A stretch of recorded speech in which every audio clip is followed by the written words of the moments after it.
The receiving line at Thornfield Hall had moved for an hour with the smooth indifference of a clock, each guest bowing to the master of the house in turn. Each bow returned with the precise economy of a man who had learned long ago to spend nothing he did not have to spend. Then the line reached the woman in gray, and the master did not bow at all.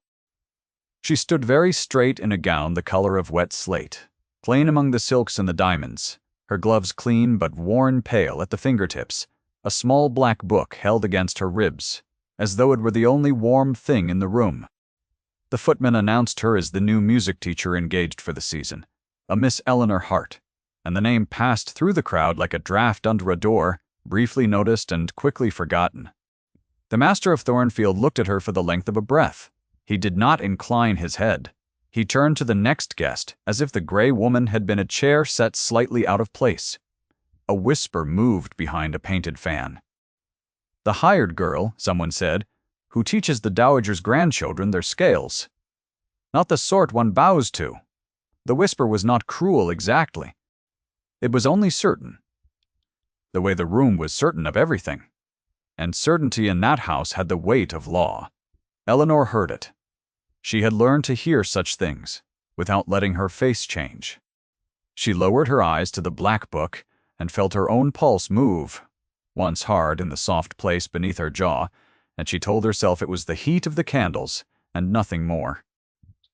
If you have ever stood in a room that had already decided what you were, stay with me a while. You will want to see how this one ends. What the room did not know, what the master himself did not know, was that the woman in gray had once been bowed to by men far prouder than he. That truth was folded inside the black book, and it would not stay folded forever. The man who refused her was Julian Vane, Marquis of Thornfield, 38 years of age, and the coldest host in 3 counties. He had inherited the title at 30 after his elder brother died, and he had inherited with it a conviction that warmth was a tax the strong paid to the weak. He bowed to the king's representatives, to the bishop, to the 2 dukes whose lands bordered his own. He bowed to no one beneath him, and in his ledger of the world, nearly everyone stood beneath him. The county admired this. The county called it strength. Only his old steward, a gray man named Foss, who had served the family for 40 years, had ever seen the Marquess stand a long time at a particular window in the east wing, where the light fell on a pianoforte that no one was permitted to play. Eleanor had come to Thornfield because the Dowager Marchioness, Julian's mother, required a music teacher for the 2 children of her late younger son, a boy and a girl who lived in the great house as wards and were treated as furniture handsome enough to keep. The post paid £40 a year, and a room above the schoolroom. Eleanor had taken it without hesitation, for reasons she told no one, and she had brought with her 1 trunk, 1 good gown gone gray with washing, and the black book she never set down. The dowager received her the morning after the ball, with the cool greeting of a woman pricing a horse. "You will teach them scales and deportment at the instrument," the dowager said. "And you will not put ideas above their station into their heads, for the boy will have nothing, and the girl less. And music is for them an accomplishment and not a hope." She looked Eleanor over once, from the worn gloves to the plain hem. "A governess and a fiddler's daughter," she said to the companion at her side, not troubling to lower her voice. "We must be grateful. She can read the notes at all." Eleanor curtsied exactly as deep as the situation required, and not 1 inch deeper.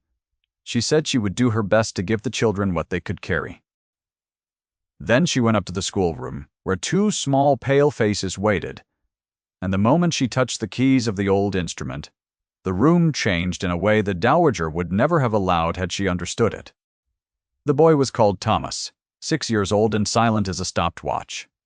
The girl was Charlotte, 8, with her dead mother's quick fingers and a habit of looking at the door as if expecting someone who never came. They had been taught to fear noise.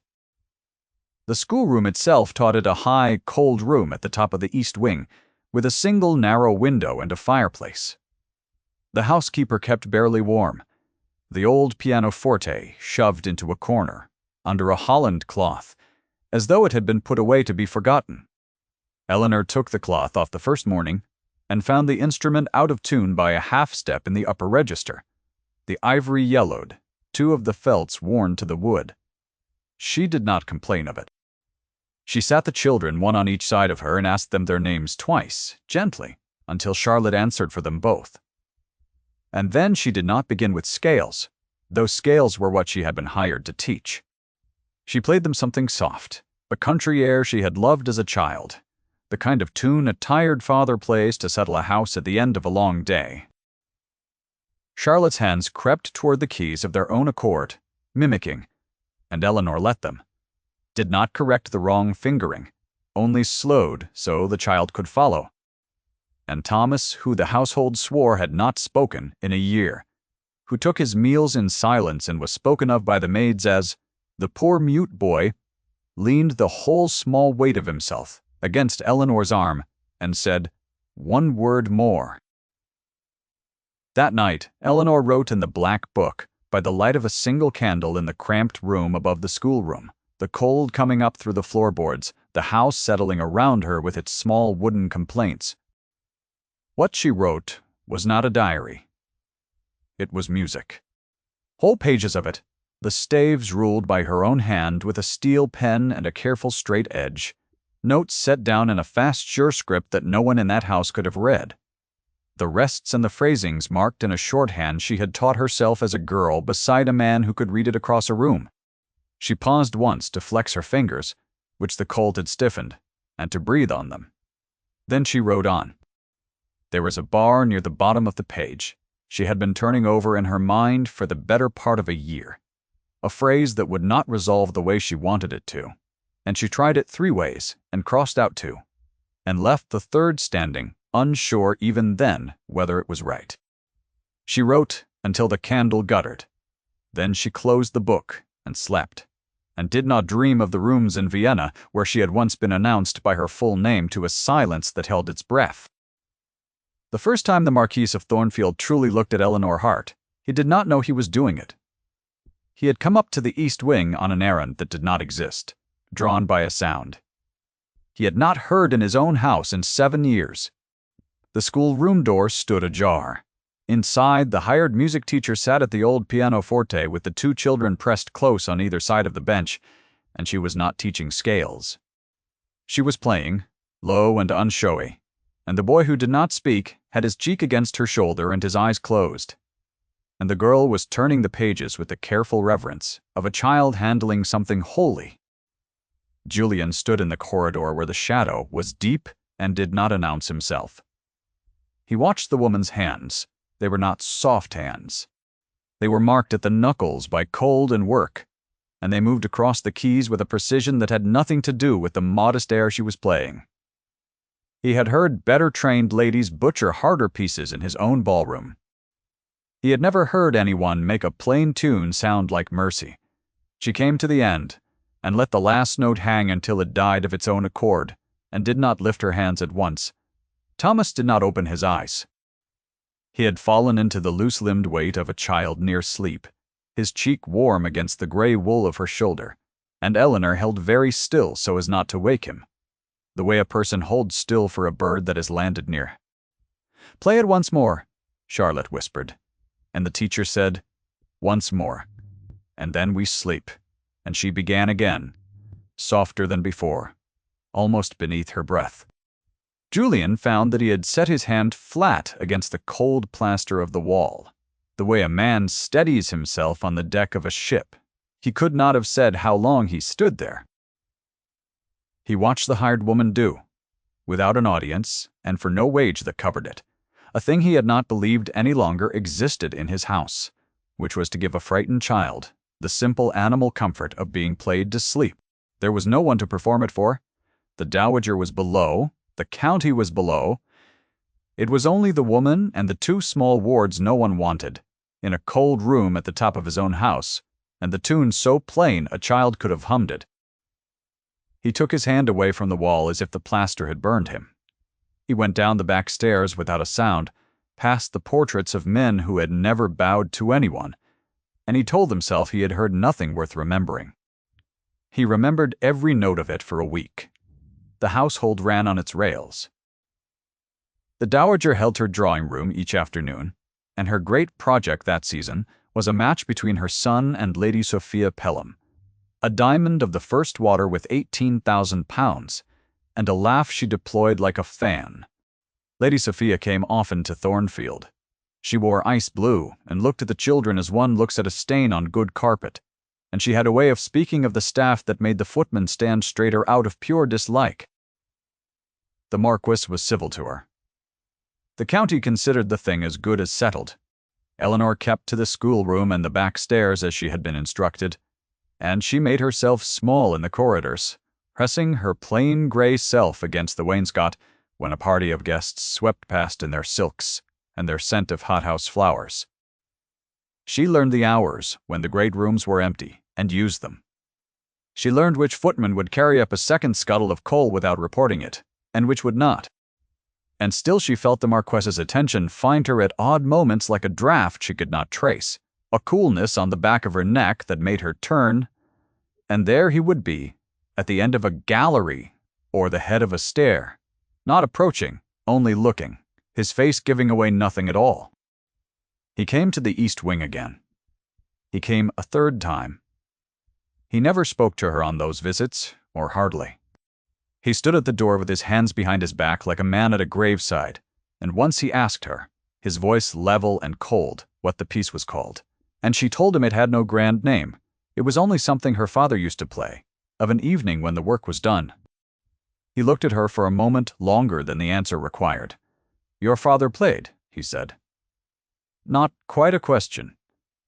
"He taught," Eleanor said, and gave the keys her attention, so that her face need not give him hers. The Marquis seemed about to say something further.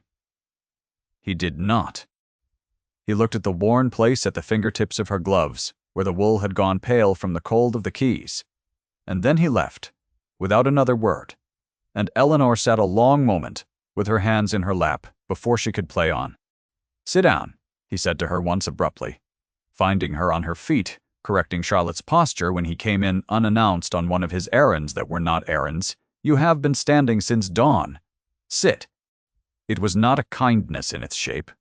It was a command, flat and absolute.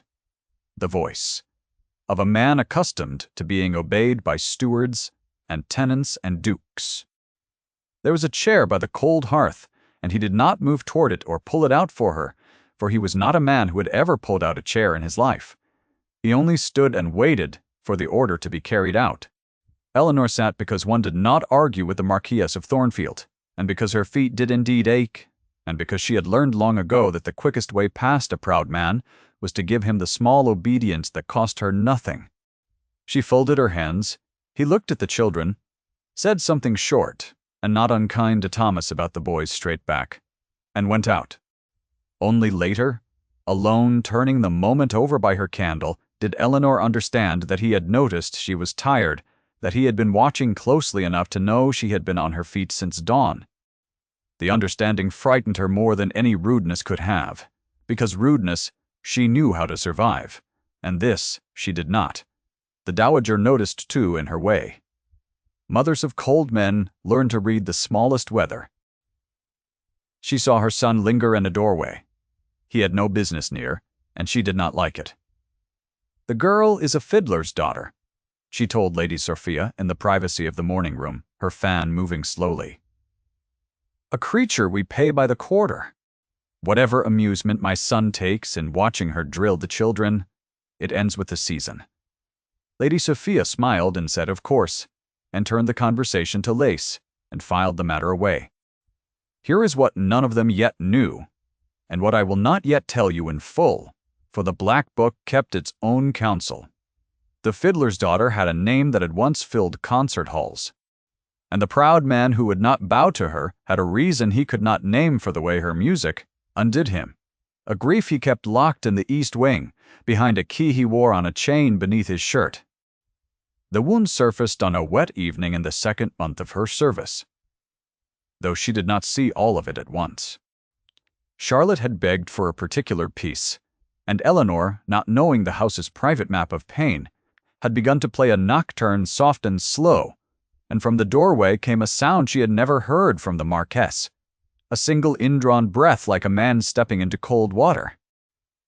He stood gripping the frame of the door, his face always still as ice over a river had cracked clean through. "That was my wife's," he said. The words came out of him without permission, in a voice she had not heard from him before, stripped of its level coldness. "Do not play it again." He did not move from the doorframe. His knuckles had gone white where he gripped it.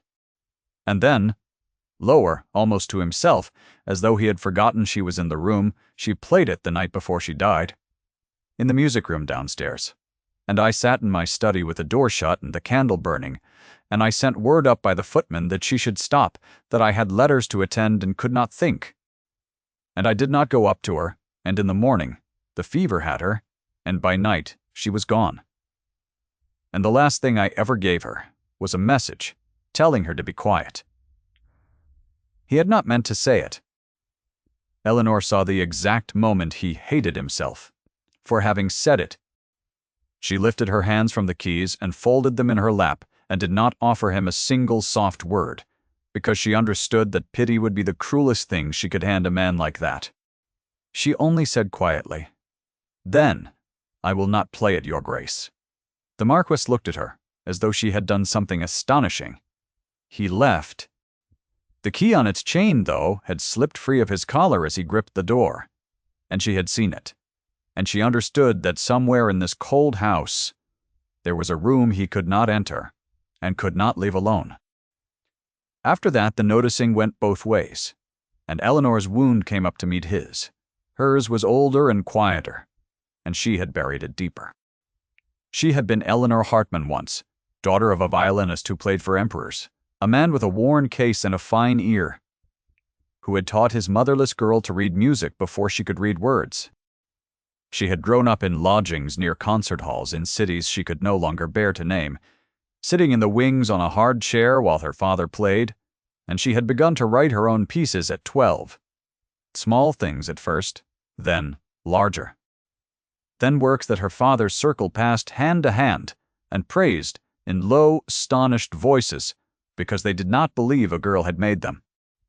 She had played beside him in the great rooms of the continent. The two of them announced together, until the wars closed the roads and a fever closed her father's eyes in a rented room one gray spring, and she had nursed him to the end, and had nothing afterward but his violin and her own hands. Then, a man she had trusted, a publisher with kind eyes, and a wife, and a good name, took the rest. He took her name first, persuading her that a woman's would not sell, and that she might as well let his stand on the title page for the present. Only for the present. He took her earnings, which a woman could not easily hold in her own right. He took the very compositions she had written, sheet by sheet, and brought them out under his own name to applause. And when at last she stood in his office and demanded them back, he had looked at her with something close to pity, and asked what court in Christendom would believe the fiddler's girl had written what the celebrated Mr. Crail had published. She had no answer. She had come back to England with a different spelling of her name, Hart for Hartman, plain English for the thing that had been ruined, and a black book full of music that was hers and could be proven, hers by no one living who would speak for her. She had decided she would rather teach children to find joy in a country air than fight in courts that did not believe a woman could have written what she wrote. That was the wound, not poverty, erasure. The certainty, fixed in her like a splinter, that her true name would never again be spoken aloud by anyone who mattered. The Dowager's campaign sharpened as the season climbed toward its great event, the autumn ball at which the county understood the Marquess would announce, for Lady Sophia, Eleanor was not to attend. She was reminded of this twice, once by the housekeeper and once by the Dowager herself, who stopped her on the stairs and looked at the worn gray gown and said, before two housemaids who would carry the words to the servants' hall by supper, "You understand you are not a guest in this house. You are an accomplishment we have hired. Do not mistake my son's curiosity for anything a woman of your sort could keep." It was the second time the label had been fastened to her in plain words, and this time there were witnesses, and the witnesses lowered their eyes. Eleanor went on teaching.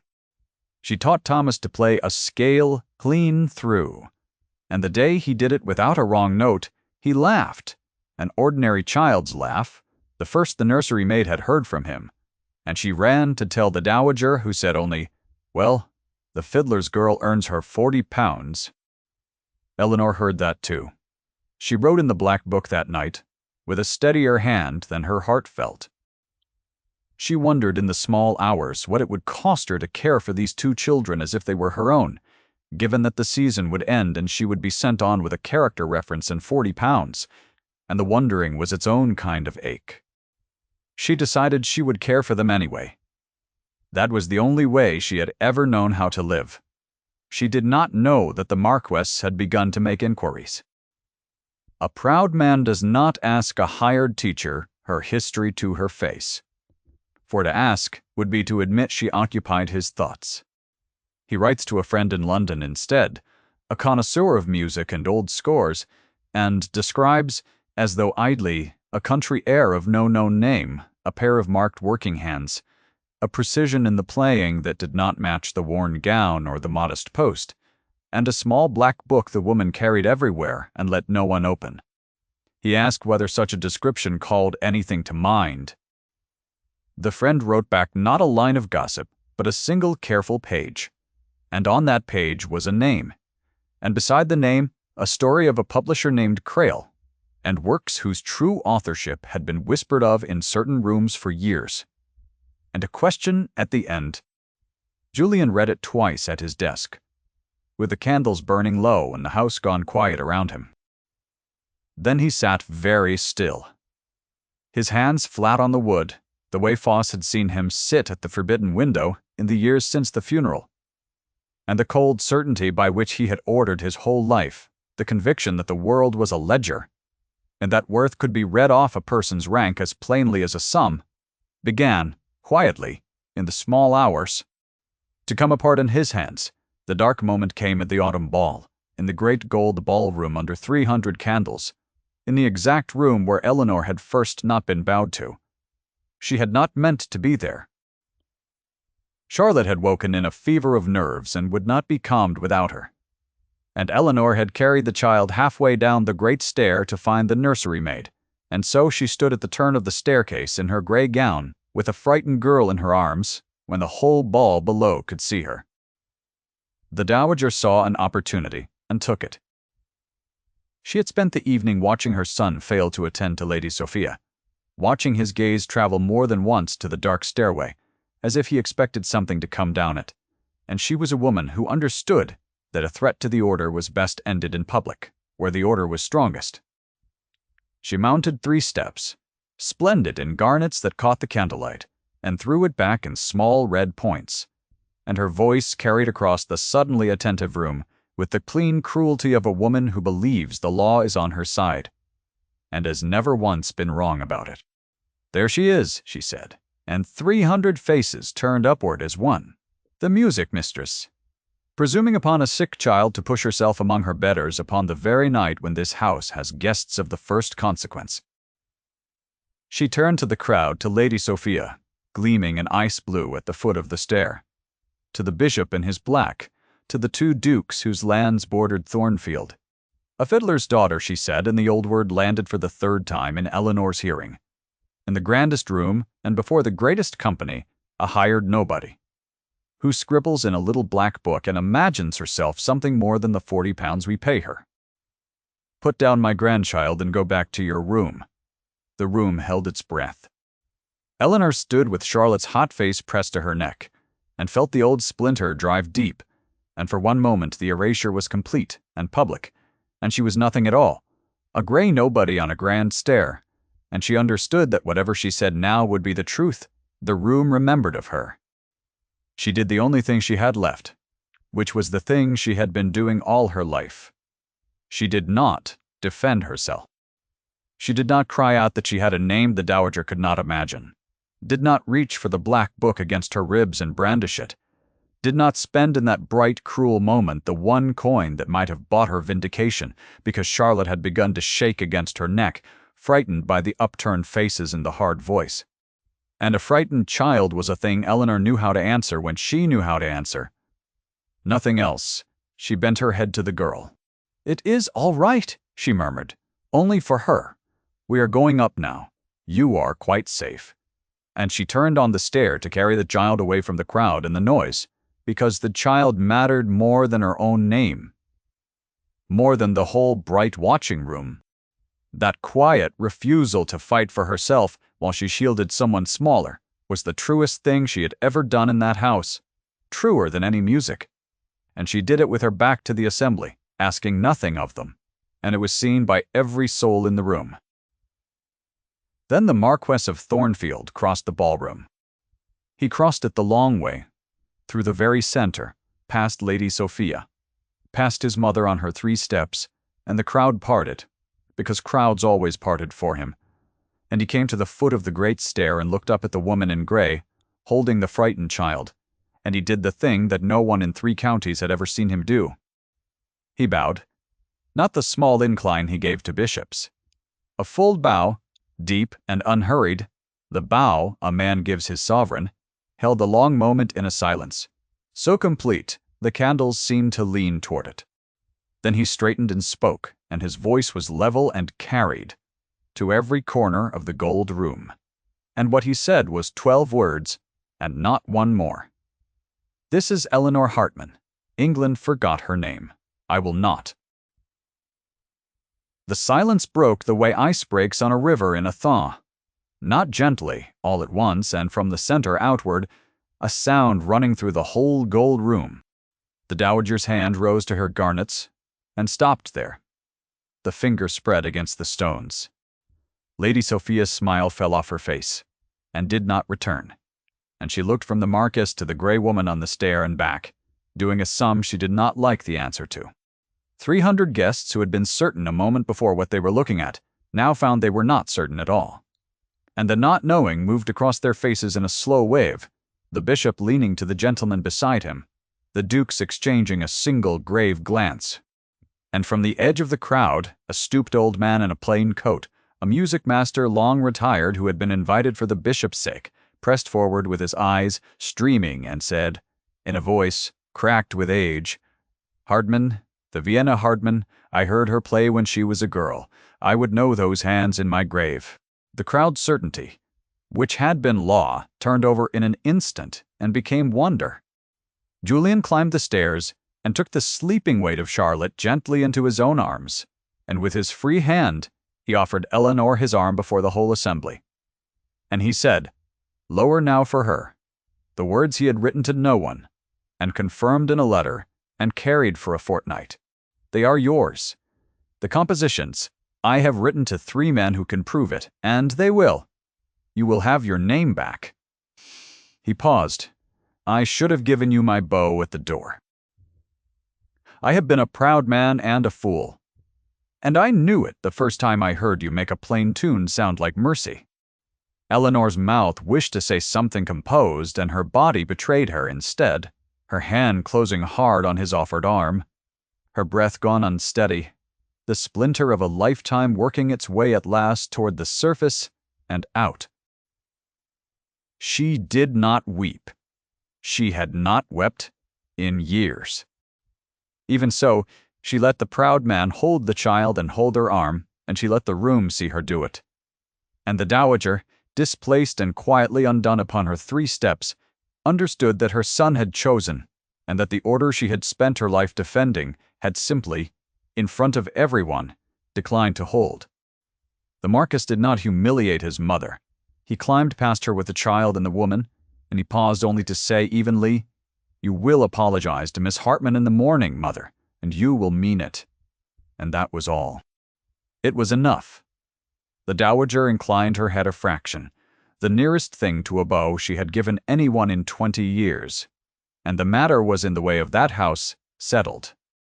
The truth came fully out over the following weeks, not in a single bright scene, but in the slow grinding way that real justice arrives in solicitors' offices, with their smell of ink, and sealing wax, in 2 letters from the continent carried by a winter packet, in the sworn word of the old retired music master who had known her hands. It was duller and more thorough than any moment on a staircase. The man who had stolen Eleanor's name, the publisher Crail, found 3 gentlemen of standing inquiring into his affairs at once, and a Marquess's solicitor among them. And he gave the name back, rather than be ruined. The compositions reattributed in a new edition, an old wrong corrected in small print, that would outlast every whisper in every drawing-room. A small sum was recovered, less than was owed, more than she had hoped. The black book, it turned out, had been her proof all along. Every page was a draft in her own fast hand, with her crossings out and her second thoughts, and her shorthand that matched the published scores bar for bar of works the world had believed another man had made. She had carried her own vindication against her ribs for 2 years, slept with it under her pillow, and had been too tired and too wounded and too poor to spend it, for proof is worth nothing to a woman no court will hear.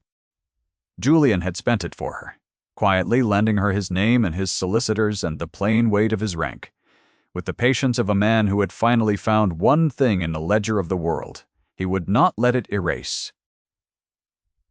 If Eleanor's story has stayed with you, I am glad you stayed to the end of it. By Christmas, the great house had changed in small ways that only the staff fully understood, and only the staff fully approved. The east wing window, where the Marquess used to stand alone for hours, the window Foss had watched him at through 7 winters, now looked into a schoolroom kept warm and lit most evenings, the holland cloths gone from the corners, a second scuttle of coal carried up each day, without anyone needing to be asked.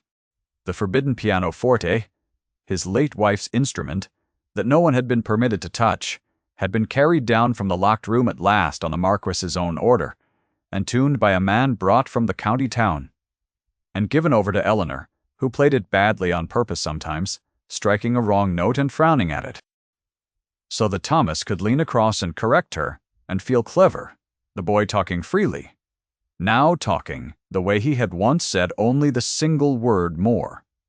Foss had been the one to carry the key down. He had set it on the lid without a word, and the Marquess had looked at it a long moment, and then had not put it back on its chain. Snow came early that year and fell soft and steady against the tall windows of the east wing. The fires were kept high against it, and Charlotte, who had spent a year watching the door for a mother who would never come through it, no longer watched the door at all. On the last evening before the year turned, Eleanor sat at the instrument with a black book open on the stand, and the children were curled in the window seat half asleep. And the Marquess stood near her, no longer in any doorway, but in the room, close, his hand resting on the back of her chair. She turned a page. The nocturne that had broken him, the one she had promised never to play. She did not play. She had written something new in the back of the book that autumn, something of her own and entirely hers. And she played that instead, low and sure, and he listened with his eyes closed and his proud head bowed at last, not to rank, but to her. The candle burned. Steady the snow kept falling. And in the black book, under the new music, she had written a single line in her own fast, sure hand, the name she had thought she would never own again, set down plainly where anyone might read it, Eleanor Hartman, of Thornfield. Who was hurt?